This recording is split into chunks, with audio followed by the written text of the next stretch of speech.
Hi, the SI meteorologist Paul Dorian here on Monday, August 6th.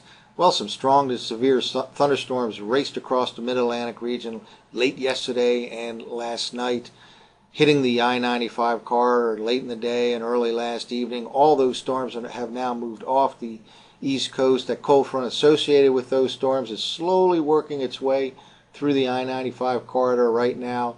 Less humid air will be noticeable by late today and tonight, and that'll continue on comfortable conditions on Tuesday. However, that front will stall just to our south and east and turn around as a warm front on Wednesday.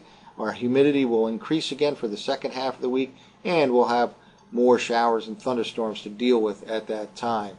Tropics are fairly active right now. We have Tropical Storm Ernesto right here. It developed, strengthened a little bit overnight. Its tropical storm status right now could very well become a hurricane over the next 12 to 24 hours here in the western part of the Caribbean. It is on a track that will take it towards the Yucatan Peninsula and affect places like Belize and this part of Mexico. Obviously, that encounter with land will weaken it, but it could very well hit the Yucatan Peninsula as a strong tropical storm or as a hurricane over the next couple of days. Meanwhile, out over the central Atlantic, we have this little tropical depression now. It has weakened. This is Tropical Depression Florence. It had been a tropical storm, but it has encountered some dry air at some levels of the atmosphere, which has weakened this storm. So right now it looks like this is no threat to anybody. We'll continue to monitor it.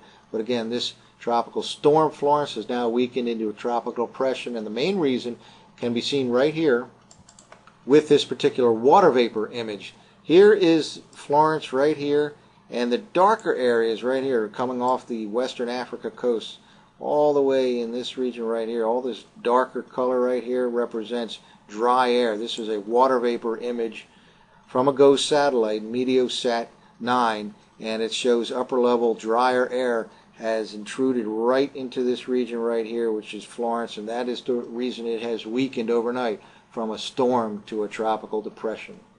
Well, let's get back closer to home with the conventional U.S. surface map. And here's that strong frontal system just now working its way towards the East Coast. And there's still some showers and thunderstorms out ahead of this cool front. But for the most part, from D.C. north and east, it's pretty dry right now. And humidities will gradually lower this afternoon, especially by tonight and tomorrow. It'll be noticeably less humid. There can be another shower or two in the D.C. region, but for the most part, the I-95 corridor is in the clear for rainfall. Meanwhile, still pretty hot out in the center part of the country and all the way into the central Rockies. Denver should jump way up into the 90s again today, and quite a warming trend this week for the West Coast. They've been relatively cool the last month or two, and this week we'll see a warming trend where temperatures in Los Angeles, for example, should reach the upper 70s for the middle and latter part of the week. Here's a current visible satellite image from the Penn State EWAL site. This is for the northeastern quadrant of the country. And here's that frontal system, or at least the showers and thunderstorms associated with that frontal system. There's a good batch right here off the coast, and there's a few more lingering showers right here, right across the D.C. region. But all of these are moving slowly to the south and east. And notice lots of clearing skies here to the north and west. And again, the trend will be for improving weather along the I-95 corridor with lowering humidity values later today and downright comfortable for tonight and on Tuesday.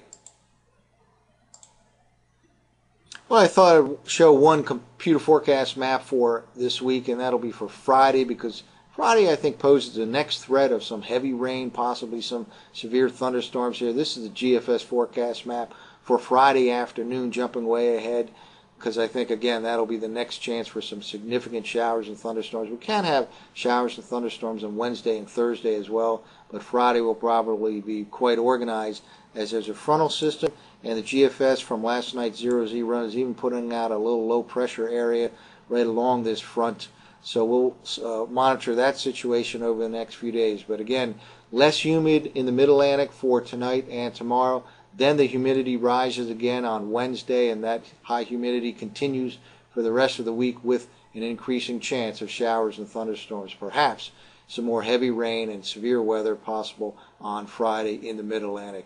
Well, that's it for now. We'll continue to monitor the tropics as well. For the SIweather.com, I'm the SI meteorologist.